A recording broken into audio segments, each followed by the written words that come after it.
Bismillahirrahmanirrahim. Assalamualaikum warahmatullahi wabarakatuh. Jumpa lagi dengan saya di Abil Maiwa Channel. Jadi teman-teman, channel ini adalah merupakan channel pendidikan tempat kita berbagi tentang aplikasi pendidikan, Microsoft Office, serta tips dan trik tips komputer. Jadi pada video kali ini kembali lagi admin akan berbagi video informasi terkait Makasih Kemendikbudristek. Intinya lolos passing grade meski kalah perengkingan, mekanisme penempatan guru dalam mengisi formasi melalui optimalisasi P3K guru tahap pertama 1, 2, dan 3. Jadi teman-teman perlu pahami bahwa nantinya setelah tahap ketiga ada sebuah kabar gembira bahwasanya teman-teman yang lolos passing grade di tahap pertama, kedua, dan ketiga tetapi tidak memiliki formasi atau tidak lulus formasi di tes tahun 2021, setelah tahap ketiga teman-teman berpeluang menjadi ASN P3K dengan adanya optimalisasi P3K guru tahap yang pertama, 2, dan 3. Itu bagi teman-teman yang tidak bisa menempati formasi di tahap pertama, kedua, dan ketiga tetapi lulus passing grade dengan nilai terbaik tentunya. Seperti itu ya. Nah, di sini kami akan memberikan informasinya tanpa berbasa-basi lagi, kita langsung ke videonya. Jadi di sini teman-teman perlu pahami bahwa Kemendikbudristek pernah membahas ini, bahwasanya pada tahun 2021 pemerintah itu memberikan 3 kali kesempatan untuk ujian guru honorer.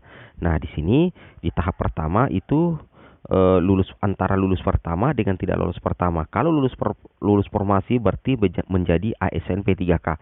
Tetapi kalau teman-teman tidak lolos formasi berarti wajib memilih formasi di tahap yang kedua. Nah, di tahap kedua hampir sama, mengikuti tes seleksi.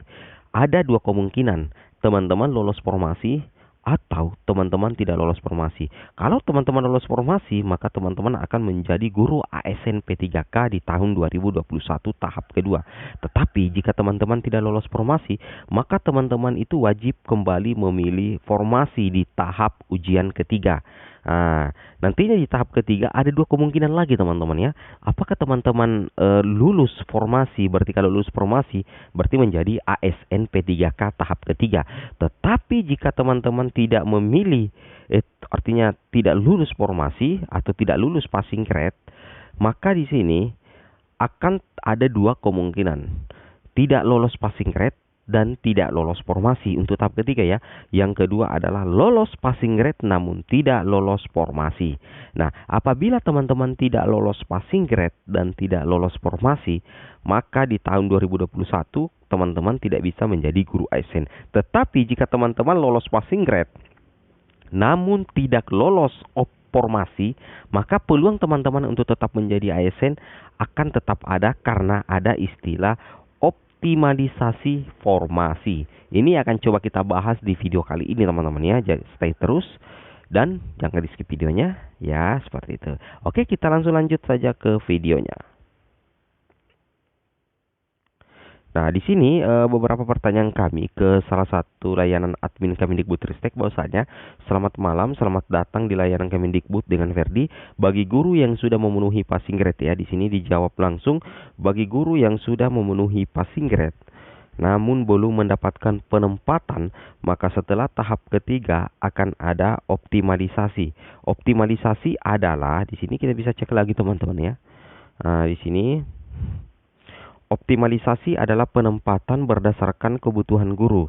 Dengan itu kami memberikan kesempatan bagi guru-guru yang telah memenuhi ambang batas untuk mendapatkan penempatan berdasarkan ketersediaan formasi yang tersisa dari keseluruhan tahap tes dan memberikan kesempatan pada guru-guru tersebut untuk mengabdi dan tentunya menjadi ASN P3K. Seperti itu teman-teman ya.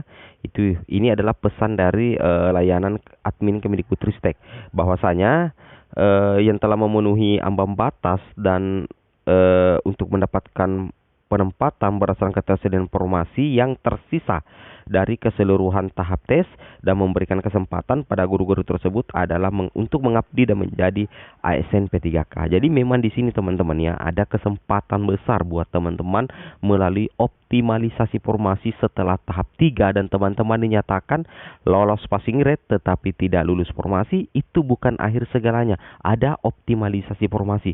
Di sini kami sudah menyiapkan skemanya teman-teman ya. Skema kelulusan teman-teman melalui optimalisasi formasi. Namun sebelumnya kita cek dulu nilainya di sini. Anggaplah guru ini mendapatkan nilai 159, wawancaranya 33, berarti passing grade. Ya, teknisnya 255. Kemudian melamar PGSD usia 36 dan tahap kedua. Nah, jadi usia 36 ini berarti dia mendapatkan afirmasi 75 poin ya. Afirmasi 75 poin dijumlahkan dengan 75. 5 tambah 5 kan 10 teman-teman ya, disimpan 1 di sini berarti 13 ya, 330, berarti dia lolos P1.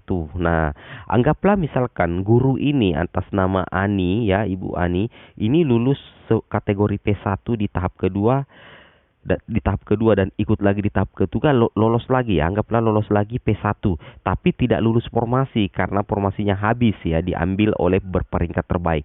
Nantinya Ibu Ani ini akan mengikuti posisinya seperti ini teman-teman ya.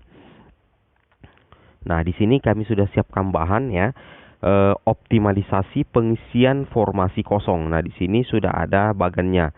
Berarti di sini anggaplah permisalan ada SD Uru, kemudian ada SD Batu Api dan ada SD Galarang. SD Galarang inilah yang formasinya masih ada 02.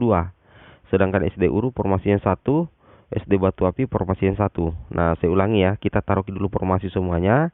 SD Uru formasi 1, guru SD formasi 1, kemudian SD Galarang itu formasinya 2. Oke, formasinya 2.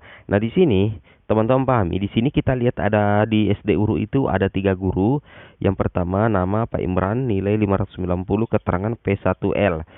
Yang kedua nama Arman, nilai 500, keterangan P3.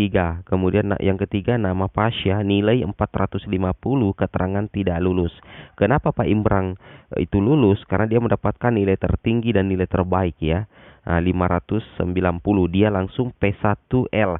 Kenapa yang keduanya ini Pak Arman itu 500, Pak Pasya itu nilainya 450, itu bukan P1L karena memang formasi yang disediakan di tahap kedua itu di SD Uru itu hanya 1. Jadi yang lolos itu yang menempati atau mengisi formasi adalah Pak Imran, seperti itu.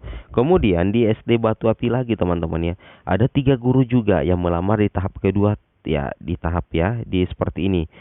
SDN Batu Api ya, di sini anggaplah ini di tahap bukan tahap kedua lagi ya, tapi di tahap ketiga seperti itu ya. Anggaplah namanya ini adalah Pak Imran lagi, kemudian Arman, kemudian Pasya ya, namanya tetap sama ya seperti itu, tapi nilainya mungkin berbeda. Anggaplah di sini ada kesalahannya, di sini nilainya mungkin ya seperti itu ya, namanya mungkin yang harus dibedakan. Kalau di sini anggaplah namanya Tony ya, Tony, kemudian Andi dan Budi. Ketiganya ini mendapatkan nilai seperti ini 590, kemudian dia P1L di SD Batu Api, kemudian satunya 500 P3, kemudian satunya itu adalah 450 tidak lulus. Nah, siapakah yang akan mengisi SD Galarang? Nah, di sini kalau berdasarkan optimalisasi, berarti yang diambil adalah yang lulus passing grade dan tentunya berperingkat terbaik ya. Oke. It's okay seperti itu. Nah, anggaplah di sini nilainya ya 475 ya. 475 nilainya di sini 460. Nah, di sini untuk Pak Arman dia mendapatkan nilai 500, Pak Pasya dia mendapatkan nilai 450, Pak Andi di SD Batu Api dia mendapatkan nilai 475 dan Pak Pasya dia mendapatkan nilai 460. Nah, dari nilai terbaik, maka yang lulus itu yang menempati optimalisasi formasi yang pertama adalah Pak Arman ya. Jadi Arman dulu yang lolos optimalisasi, berarti menjadi ASN P3K melalui optimalisasi. Ini tanpa tes lagi karena langsung dilihat nilai terbaik. Kemudian yang kedua yang paling tinggi nilainya ternyata Pak Budi teman-teman. Di sini saya ganti namanya. Dia mendapatkan nilai 475, nilai terbaik P3. Pak Arman tadi, Pak Pasya itu 450, Pak Ani, Ibu Ani itu 450 juga. Jadi yang paling tinggi adalah yang kedua adalah 475, berarti Pak Budi mengisi formasi melalui optimalisasi di SDN Galarang ya, udah mengisi 2 pos di situ. Jadi seperti itu teman-teman ya. Jadi nantinya ada sekolah yang akan dicarikan sekolah kosong, kemudian nantinya guru yang lolos passing grade itu akan dilihat nilai terbaiknya, nilai tertingginya untuk mengisi formasi melalui optimalisasi. Oke, mungkin cukup sampai di sini videonya. Assalamualaikum warahmatullahi wabarakatuh.